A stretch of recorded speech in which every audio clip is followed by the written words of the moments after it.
SCHUMER has turned to writing. Her new book is called The Girl with the Lower Back Tattoo.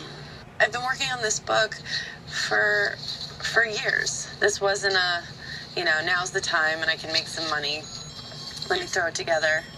This is how you start. A note to my readers. Hey, it's me, Amy. I wrote a book. This is something I've wanted to do for a long time because I love making people laugh and feeling better.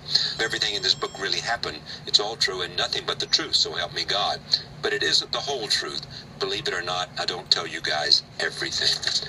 You do tell us a lot, though. I do tell you a lot. And you say you didn't tell stories about anybody that you didn't first say to them, I'm going to tell this story.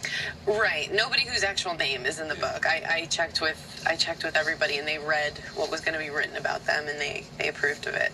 What do you call these, essays? I guess. Yeah. How you felt about things at a moment. Yeah, and just what happened. The thing that's good about keeping journals is you have the records of what actually happened. What's different in terms of the book and stand-up for you? This is the most personal thing I've ever been a part of. It's just literally what happened and how I felt about it. And there's still jokes in there because even at the time I found the humor in it. But it's it's just completely raw. There's no facade. It's with stand-up it's still a little bit of a character, even though I feel like my stand-up's getting more and more personal. But this book it's me, and it's all true.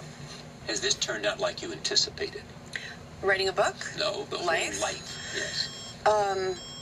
Yeah. It was the dream. This has surpassed my dreams. I always knew that I would perform in some capacity, but I wasn't sure how. But I always believed that things were going to work out. Did you have a comedic voice? Always.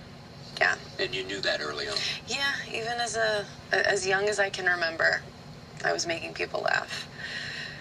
Hearing myself say that, I want to throw up. That kind of defines you, doesn't it? I mean, essentially, if you can do that, it separates you. Yeah, it does.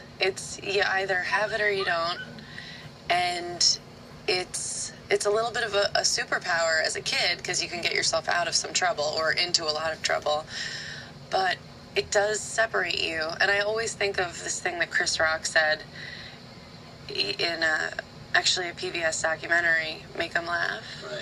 He said, if ignorance is bliss, then what's the opposite of that?